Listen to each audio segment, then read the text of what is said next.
the outside? By inside the cell?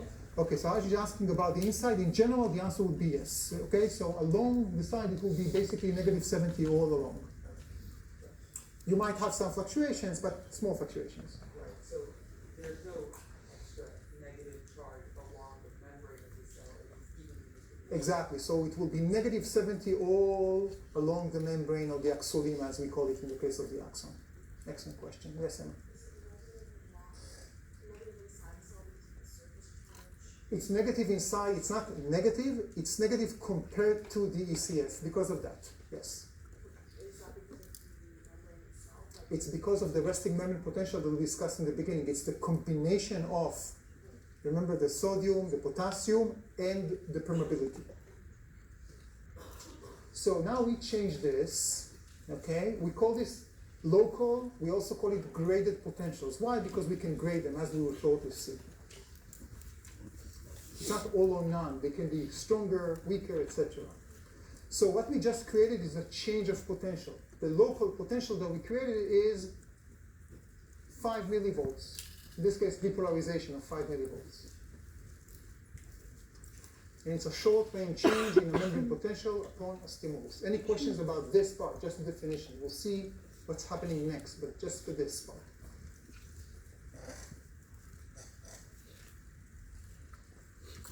Okay, those ions that just came in, the sodium ions, what are they going to do? They made it in, great. What are they going to do? Have a nap, what are they going to do? If you were a sodium ion, you just made it in, where would you go? Remember your class, you really like minuses, right? You'd start going and diffusing, basically. So they will go to the left of us in the screen, they will go to the right. Some of them will go to the middle of the cytosol when they don't really have an impact. Okay? What's going to happen is that that local potential is going to diffuse, to move. We created a change here, but those ions are not going to stay here forever. They're going to move. Now, if those ions right here, those sodium ions are going to move to our right, what event is going to take place here? How do we call this, guys? Depolarization, exactly. So the local potential after the stimulus can diffuse in the cell. When I say diffuse, it's actually the sodium ions that are going to move. Okay? We'll talk about the movement. Guys, take a note card out, and if you don't have a note card, bring note cards, but this time just put a piece of paper, write your name, and admit that if I would have done this and I had not, I would sit in your place, I would probably choose 2. Because I would think you just added more positive ions to the outside, right? So it's the opposite. So what you did not depolarize, you just hyperpolarize the cell. Why 1, first of all? And then we'll talk about why not 2. But why 1? Anyone wants to chime in? Yes? I thought that because, so the same amount of sodium ions would move into the cell because there's the same amount of channels and they would be open for the same amount of time. So it would be the same amount going in, but because the potential is measured based on the outside, the ECF and the cytosol, that there would be a greater concentration of sodium ions. There would be a greater concentration of sodium ions outside of cell 1. So that's actually hyperpolarizing it, right? So wouldn't that, so on the inside it would be... Oh, you're saying it will make it more negative in a way? Yeah. Okay, I'm going to challenge you on this one. This is you telling exactly, you're saying what I would have thought. As I said, I would have exactly the same line of thinking like you did just explained. But we changed something else. What did we change when we added ions to the outside? We changed the gradient. We changed the driving force. We changed the motivation. Do you remember the example I gave with the classroom? 2 cases. 1, students really want to get in. 1, and I know I can open the door only for 20 seconds. In one case, I have 22 students waiting next to the door. In the other example, I have 500 students pushing.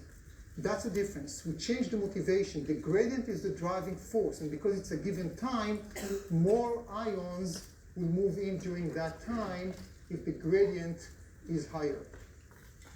Where is it?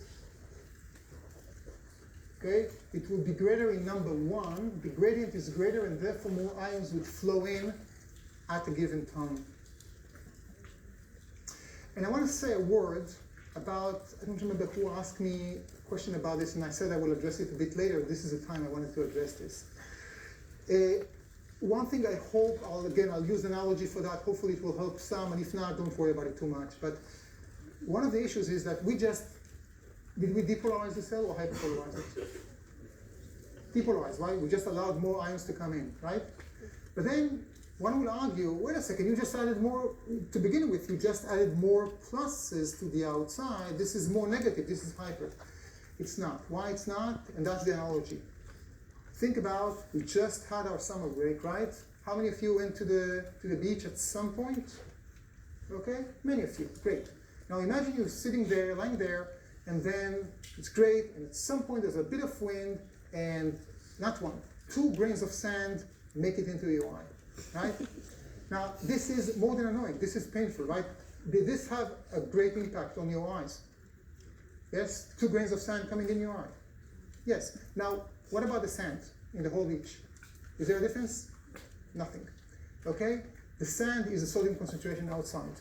Whatever you're going to add, you're not going to add anything that will be significant in the sense of more pluses outside compared to the inside. It's like a pile of pluses and you just added a few pluses, nothing more than that. What changed is the driving force. And the few ions that do make it in, they make a change in your eye in the cytosol of the cell. That's the difference. Okay, again, I know this requires some processing, so think about it. These are the type of questions you want to ask yourself. So we already started discussing this about the graded potential. Let's see why it's graded. So first of all, it increases, we mentioned the fact that it increases with how the concentrations, right, the gradient. But it also increases if I increase the stimulus. In the question that I gave you, the stimulus was all there. You had tons of ligands and tons of channels, right? But let's imagine that they are the limiting factor. So for example, let's imagine that we have 50 or 100 channels, okay? And in case 1, we add 4 molecules of ligand. How many channels will we open up? In this case, you need 2 to open 1 channel. Again, I added 4 molecules of acetylcholine. 2 channels, right? 2 doors are now open. Now, in the second case, I'm adding 200 molecules of acetylcholine. I will open all the channels, right? So at a given time, it will be easier for the student to get into the class and for the ions to get into the cell. Okay? So the greater the stimulus, the greater the local change. And again, think about a membrane with 50 channels and stimulating them in one case, in one experiment with 4 ligand molecules, or in another one with 40. That will make a difference. In the first experiment that you just answered on the note card, we changed the gradient, the driving force. Here's a different story. Here we just talk about a stimulus. So if we want to create a local change in a cell, but not too much, we can just secrete a bit of ligand molecules, right? If we want to create, hey, this is not enough, we need a bit more of graded response, a local change, we'll just add more. And what I said now that seems like, okay, this is actually how our muscles work. This is how our muscles are going to contract stronger and stronger. We'll talk about that in much more details later on in the semester. So we can control the local change. This is what we started to talk about. Once we created a local potential, the ions will start moving anywhere. And as a result, the site next to them, the nearby site where we started this whole thing with the stimulus, is also going to depolarize. So we created a depolarization event, but this is not going to stay there, it's going to move along the membrane of the axonema. If we zoom in, we can see it clearly. So let's say we started here. Let's say we opened gated channels and we have, from -70, it went into -60. We created a local voltage of 10, a change of 10 millivolts, okay? Those ions are going to go to the left, they're going to go to the right, they're going to go to different places, but at least some of them will make it to this side. So this side is now -65. It used to be 70, remember? But now we created depolarization. This is 70. If we have enough ions that will be able to reach this point, will that create depolarization here? Yes. It will continue to move as long as it can continue. So the site next to the original depolarization event will also depolarize, creating another graded potential. Basically, by opening those channels in one place, we create a local change, but that local change will spread along the axolema. Yes? Exactly, because I cannot open channels here, okay? Because I did not add a ligand here, I add a ligand only here. Sorry, the question was, are we going to see opening of new channels? No, because there's nothing to open them. It's just the first ions that came in. Yes?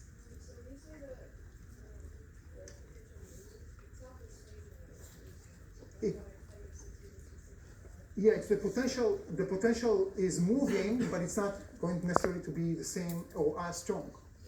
Okay, this is the next thing we're going to address.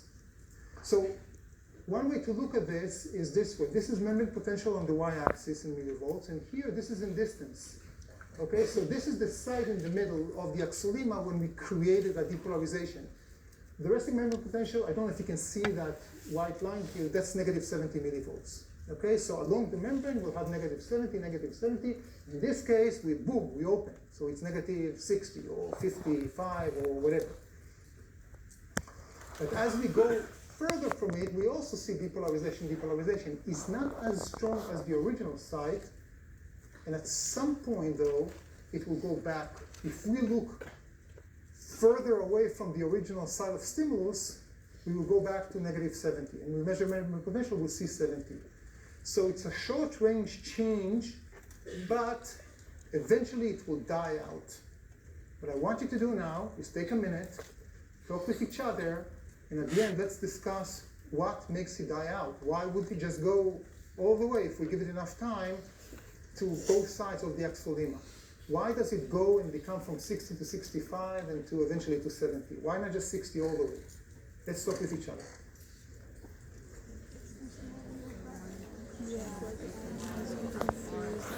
Why does it die out? Let's go back to the previous one.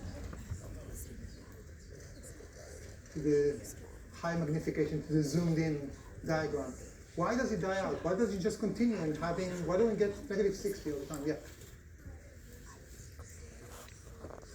So we don't have any more stimulus, right? So we have a given number of ions, okay? But why wouldn't they just go all the way? So first of all, wonderful, first of all, and second of all, don't forget, they don't just go here, they go to the left of us, right? So we already have about half of them going here and there. So this membrane here on our right is already exposed to or experiencing a lower number, a lower concentration of sodium ions. The other thing is that some of them go all the way to the middle of the cytosol, where the impact on the cortex, on the membrane, is very mild, if any. All the story that we talk about, the membrane potential, we talk about what happens around the membrane. And then, what's your name? Dana? Dana said, don't forget, the sodium-potassium pump did not go to take its nap. It's still working as all the changes take place. Now, normally in a resting state, it's throwing everything out. But in this case, we opened sodium-gated channels, so there's tons of sodium, so the dormant sodium-potassium pump is still working, but it doesn't have such a big effect. Okay, but it still throws some of them out. So eventually, they will leak out, not necessarily leak through the leak channels, but they will just be thrown out or diffuse anywhere, and gradually we will lose. So the local potential or gradient potentials are a local event, not just at the site of the stimulus, but around that site. It cannot continue all the way. And I'm using you in just a second. We're not going to address it. I just want you to think about it for Tuesday. We talked about depolarization, but we can also have hyperpolarization. What I want you to think about, what are molecular mechanisms that can allow the cells to reach hyperpolarization? We will start with that on Tuesday.